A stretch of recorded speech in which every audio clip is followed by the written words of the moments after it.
اعوذ باللہ من الشیطان الرجیم بسم اللہ الرحمن الرحیم اللہم صلی علی محمد و آل محمد وعجل فرجہم اللہم قربنی فیہ الی مرضاتک وجنبنی فیہ من سخطک و نقماتک ووفقنی فیہ لقراءۃ آیاتک برحمتک یا ارحم الراحمین۔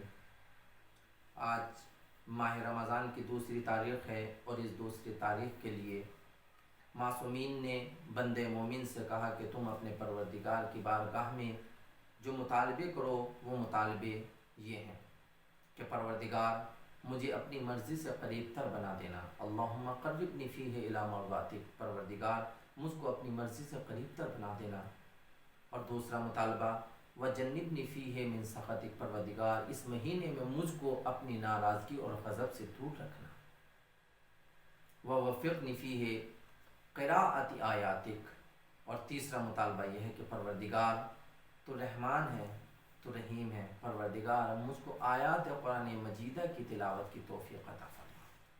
تو بندہ آج دوسرے دن اپنے خدا سے 3 مطالبے کر رہا ہے۔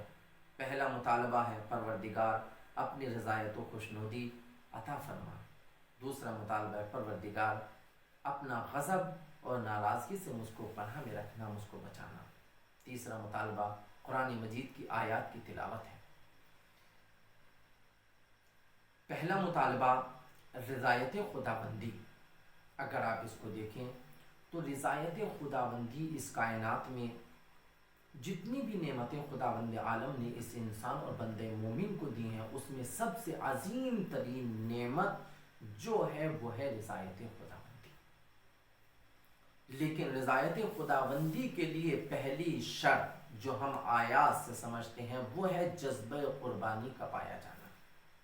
اس کی میں آپ کے سامنے دلیل پیش کرتا ہوں کہ شب ہجرت جب مولائے کائنات امیر المومنین علی بن ابی طالب علیہ الصلوۃ والسلام پیغمبر کے بستر پر سوئے ہیں، تو پیغمبر نے جناب جبرائیل اور میکائیل کو کہا کہ میں نے تم دونوں کو ایک دوسرے کا بھائی قرار دیا اور دونوں کی زندگی کو ایک دوسرے سے زیادہ قرار دیا۔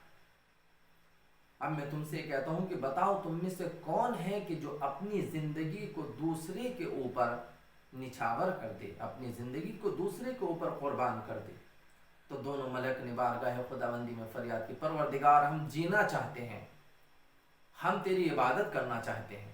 تو جیسے دونوں نے یہ کہا کہ پروردگار ہم تو تیری عبادت کرنا چاہتے ہیں، ہم ایک دوسرے کے اوپر اپنی زندگی کو قربان نہیں کرنا چاہتے، تو فوراً آواز پروردگار آئی، جبرائیل و میکائیل ذرا زمین کی طرف دیکھو، دیکھو میرا ایک بندہ ہے کہ جو اپنے بڑے بھائی کے اوپر اپنی جان کو قربان کر رہا ہے۔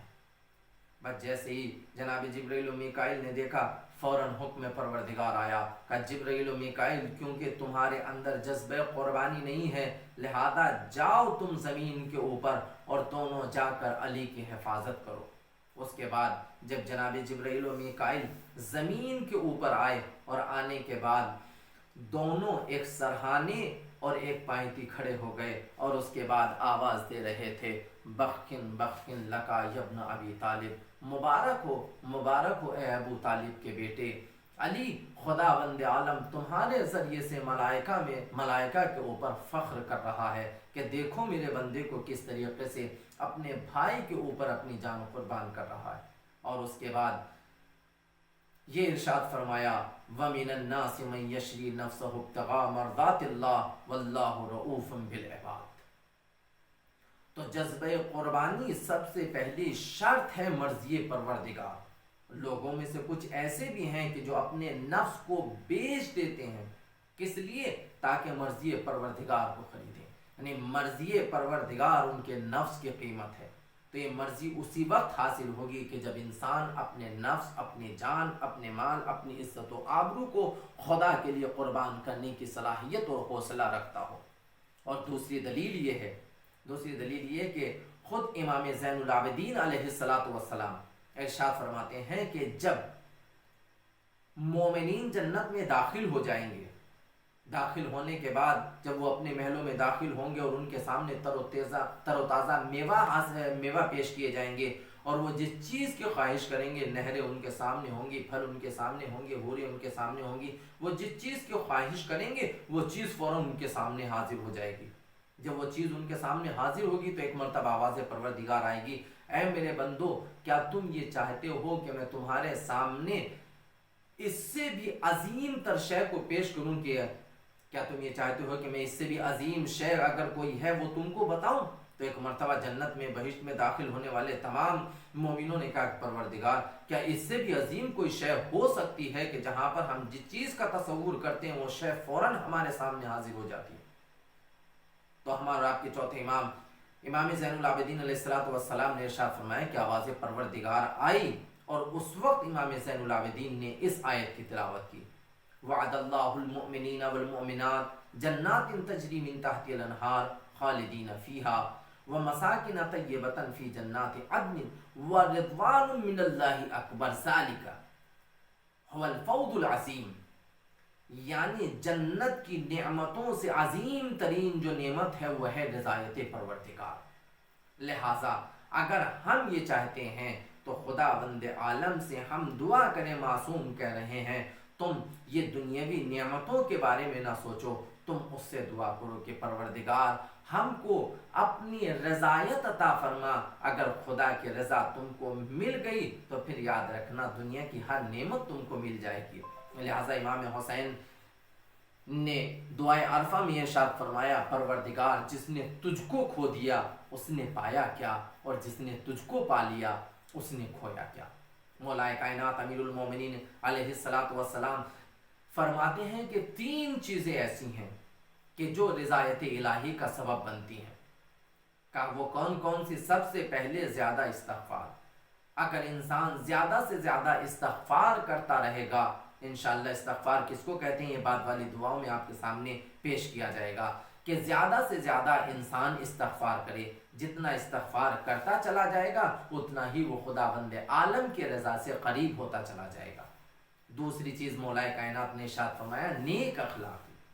انسان جتنا نیک اخلاق ہوگا، نیک سیرت ہوگا، اتنا ہی وہ خدا بند عالم سے قریب تر ہوتا چلا جائے گا۔ تیسری چیز صدقہ دینا، جتنا انسان صدقہ دے گا اتنا ہی وہ خدا بند عالم سے قریب تر ہوتا چلا جائے گا۔ لہٰذا ہم کو دعا کرنا چاہیے کہ پروردگار اپنی سب سے عظیم ترین نعمت آج مرضی پروردگار ہمارے دامن میں ڈال دے، معبود ہم کو اس کے لیے شامل حال کر دے۔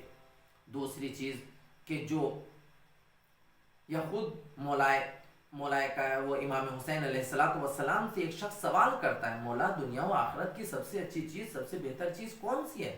تو مولا نے ارشاد فرمایا کہ سنو، خدا بند عالم کی اس کائنات میں سب سے بہتر اور اچھی چیز یہ ہے کہ جب اس کا بندہ کوئی کام للہ انجام دیتا اس کی رضا کو حاصل کرنے کے لیے اور بندے اس سے ناراض ہوتے ہیں تو خدا بند عالم ارشاد فرماتے ہیں میرے بندے تو گھبرانا نہیں، میں تیرا ضامن ہوں، میں تیری تمام ضرورتوں کو پورا کروں گا، میں تجھ سے راضی ہوں، تم مجھ سے راضی رہے۔ لیکن سوال یہ پیدا ہوتا ہے کہ ہم کیسے پہچانیں کہ خدا بند عالم ہم سے راضی ہے کہ نہیں ہے؟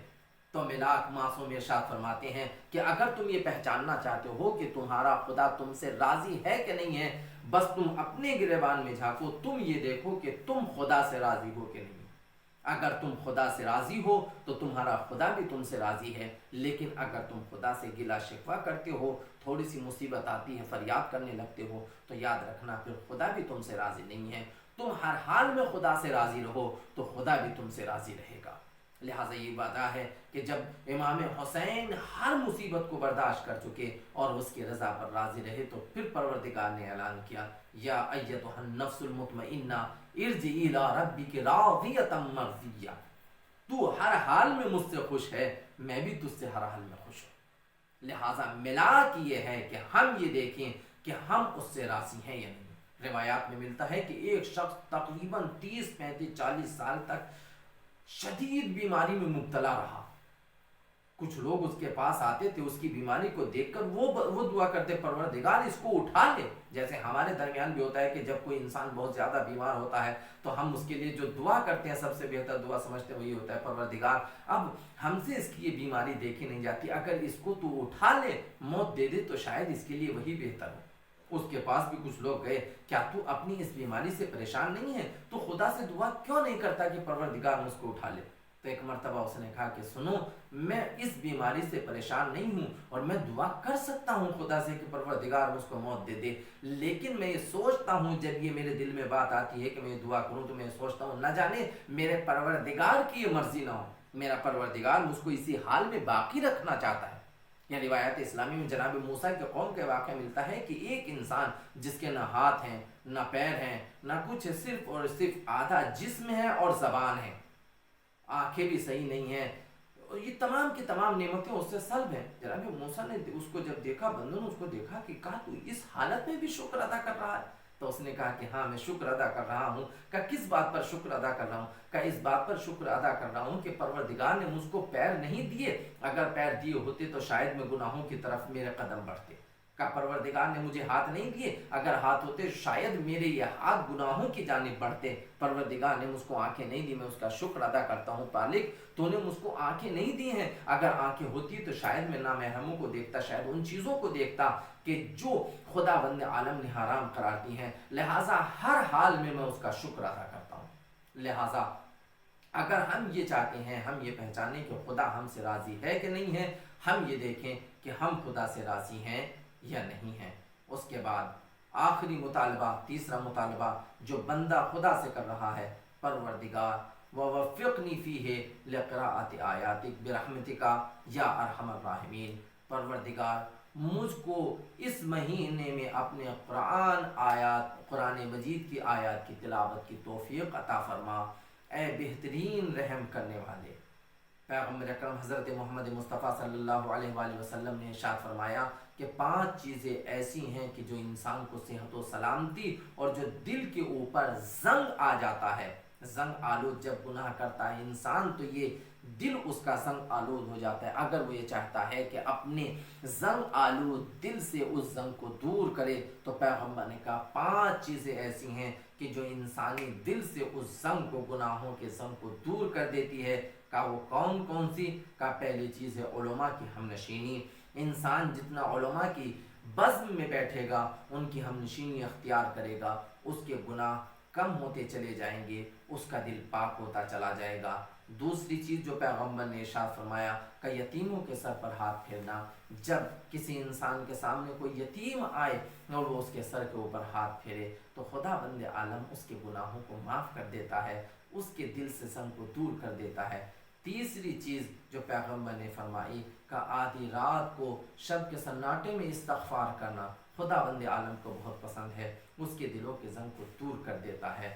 پھر آخری چوتھی چیز جو بیان کی وہ شب میں کب سونا، رات کے وقت کم سونا، اس کی عبادت میں اپنے آپ کو زیادہ مصروف رکھنا، اور 5ویں چیز کا قرآن مجید کی تلاوت اور روزہ رکھنا۔ لہٰذا ہم کو یہ کوشش کرنا چاہیے کہ ہم زیادہ سے زیادہ اس ماہ رمضان میں خدا سے توفیق مانگیں کہ وہ ہم کو تلاوت قرآن کی توفیق عطا فرمائے۔ خداوند عالم ارشاد فرماتا ہے فَقْرَؤُوا مَا تَيَسَّرَ مِنَ الْقُرْآنِ، جتنا ہو سکے تم قرآن کی تلاوت کرو۔ ہم اگر قرآن کی تلاوت کریں گے تو خداوند عالم ہمارے دلوں سے تمام زنگ کو پاک کر دے گا۔ مومن کی 5 علامتیں بیان کی گئی ہیں، اس میں پہلی علامت ہے نماز میں خشوع و خضوع، دوسری علامت بیہودہ باتوں سے پرہیز، تیسری علامت عہد و پیمان کو پورا کرنا، چوتھی علامت نماز کی پابندی، 5ویں علامت قرآن مجید کی زیادہ سے زیادہ تلاوت یا بعض روایات میں امانت کو ادا کرنا۔ لہٰذا ہم خدا سے دعا کرتے ہیں پروردگار ہمیں اپنی رحمت، اپنی رضایت سے قریب کرتے، اپنے غضب و ناراضگی سے دور فرما۔ پروردگار ہم کو اس مہینے میں زیادہ سے زیادہ قرآن مجید کی تلاوت کرنے کی توفیق عطا فرما۔ وصلی اللہ علی رسول